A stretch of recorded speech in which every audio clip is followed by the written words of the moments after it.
So, the B burst strat only requires one smoke. Your entry fragger, it's the guy that's going in first because he'll get the timing with the nade. He is going to aim with the middle of this box, like where the lock is. Find the closer of these two dots, this one right here. Just standing throw that and run out as he's throwing, or like right after he throws.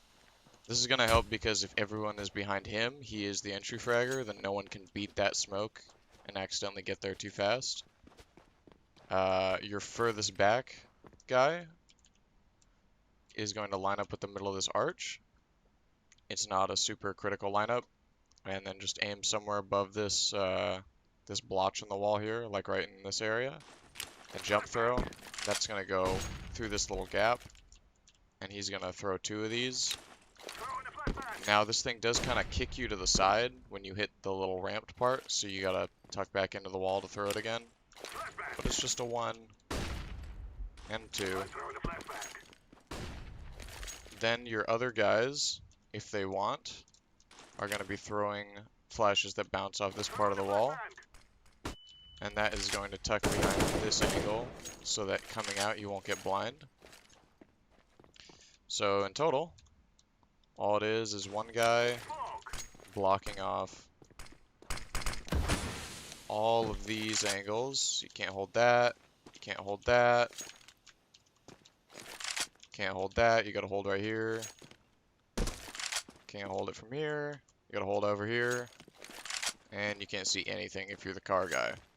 What the smoke also does is it gets people's crosshairs looking towards where they're going to be blind. So if this smoke is up, this guy's flashes, show you right here. Those are only going to partially blind this guy, but it's enough to where you can win that aim duel if he's scoped in. It's going to do a similar thing to this guy, but it's going to full blind him for a second. This guy up here, if he's poked out to try to look over the smoke edge, he's going to get full white, but if he's tucked back here, he won't. That's why you need these flashes here. And this guy over here, it's kind of a similar deal. If he's tucked, he won't get blind that much, but if he's trying to play with fire and see around the edge of the smoke, he's going to get full white. Well, there's a spot that he does right there or something like that. Kind of a 50-50 with that guy. Same with this dude here. That's why you have the flash that pops as well, because that'll full blind anybody that's looking in this area, because that's going to pop right here. So with just those two flashes and that one smoke, you should have good odds to beat the sight angles, take the sight. Then after that, once you have the sight, you can just dribble smokes like here, throw your normal B-nades. The whole point of this is not to have a bunch of people lining up for stuff. It's just one quick smoke and go. If everyone's ready to do it, it takes literally this long. Flashes, flashes, and we're already out on site. So you can worry about the doors and the window and all that stuff after you're already on the site. This is super fast. And you want 4 people coming through here, because if you can't take the site with 4, then you shouldn't have 5. And the 5th guy is going to be lurking down in apps, because the most important thing you can do on a B take is keeping lower tunnels control. So if we had all 5 people rushing out, and then we had a guy going, I'm coming back to watch tunnels, CT might beat him on the timing, kill him, CTs have tunnel, and then you lose the round. So doesn't matter if you couldn't take it with 4, I don't care. That means, you know, we missed our shots. We're not going to take it with 5. 5th guy has to stay down here the whole time, so you can play angles like this, cut off rotates. Depending on how much map control they give him, he can cut off rotates like this. This guy needs to be here to keep the map control. Now for the second explosion strat, or whatever you want to call it, the burst, it's going to be an up cat to A. You got 3 people, 2 up here by, what is this, palm tree or whatever, and then 1 guy come in lower tunnel. The guy lower tunnel, his job is you line up with the bottom of this thing here, over the top of this pin, and let go. That is an instant cat smoke. The second that pops, his teammates gonna start running out, flashing, whatever you want to do. Just make sure that this upper guy is blind, because even though it is smoked off, your lower guy has to come up with you. So you don't want him getting shot in the toesies. You guys are rushing up here, you're doing whatever flashes you want to do.